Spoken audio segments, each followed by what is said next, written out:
Selamat malam, sobat jalan-jalan malam. Kembali lagi jalan-jalan malam bersama Mang Ebek. Tempat di mana setiap langkah menyimpan kisah dan setiap bisikan angin membawa rahasia masa lalu.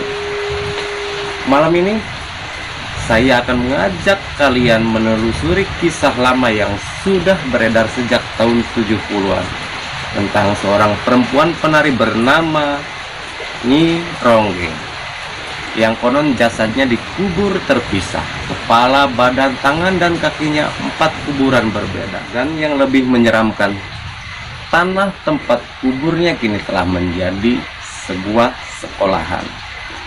Jadi siapkan diri kalian, pejamkan mata dan dengarkan baik-baik, karena inilah kisah Nyi Ronggeng yang dikubur terpisah.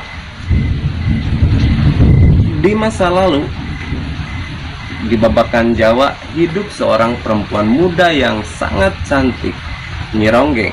Parasnya jelita, kulitnya kuning langsat, matanya teduh tapi menusuk.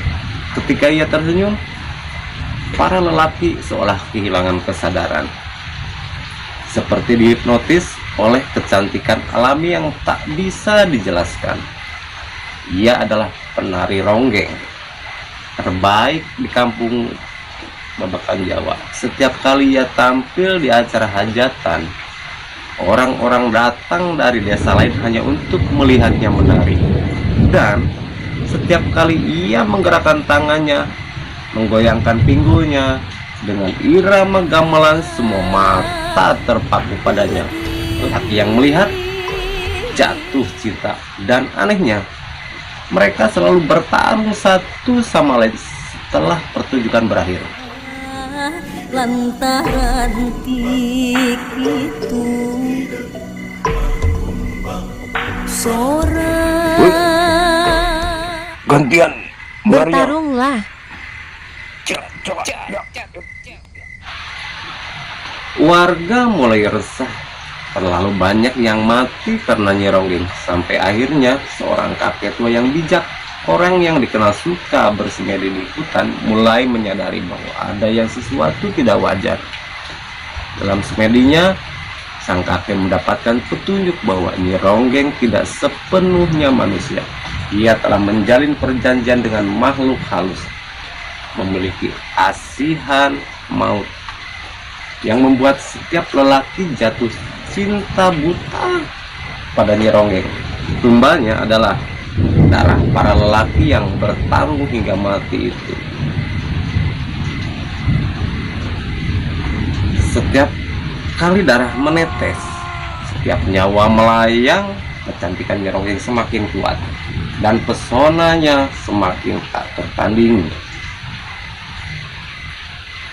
Kakek tua itu akhirnya mengajak warga kampung melakukan sebuah ritual besar di malam bulan purnama. Mereka mendatangi rumah Nyi Ronggeng yang saat itu sedang bersiap menari di bawah cahaya bulan.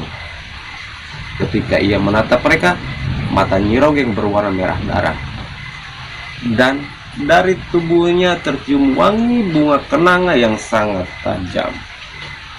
Pertarungan batin dan spiritual pun terjadi hingga akhirnya sang kakek berhasil melumpuhkan kekuatan gaibnya. Namun ia berkata pada warga, tubuhnya tidak boleh dikuburkan utuh, pisahkan jasadnya agar kekuatannya tidak bisa bersatu kembali.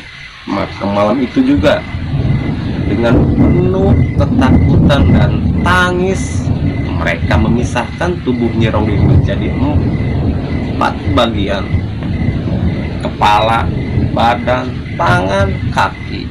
Setiap bagian dikuburkan di tempat-tempat berbeda.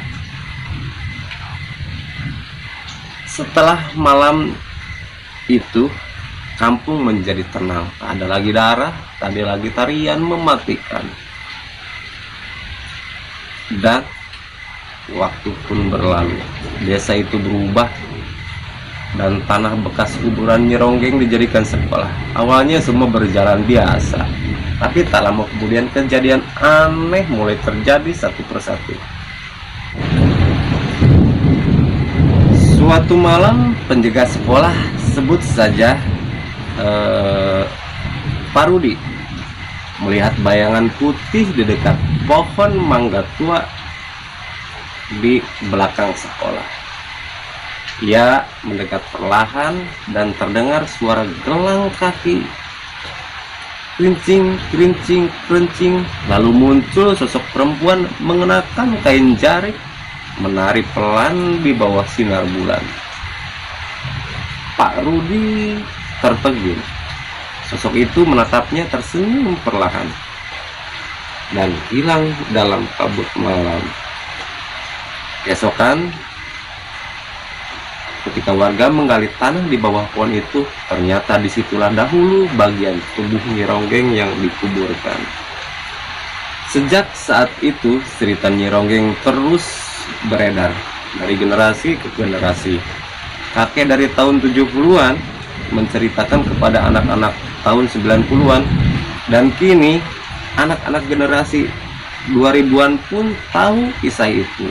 Mereka bilang kadang ada yang melihat perempuan menari di jendela kelas malam-malam.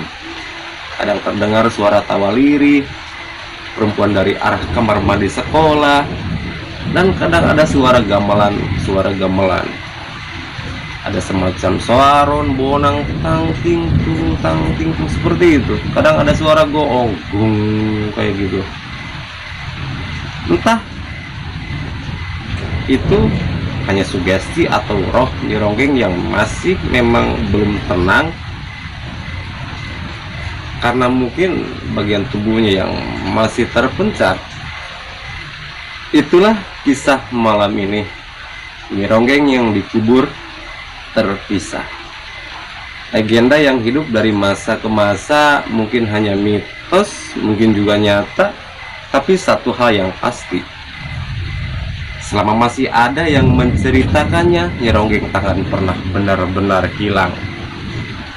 Kalau kamu suka seperti cerita ini, jangan lupa klik subscribe, like, dan share supaya kisah misteri ini tetap hidup di telinga kita.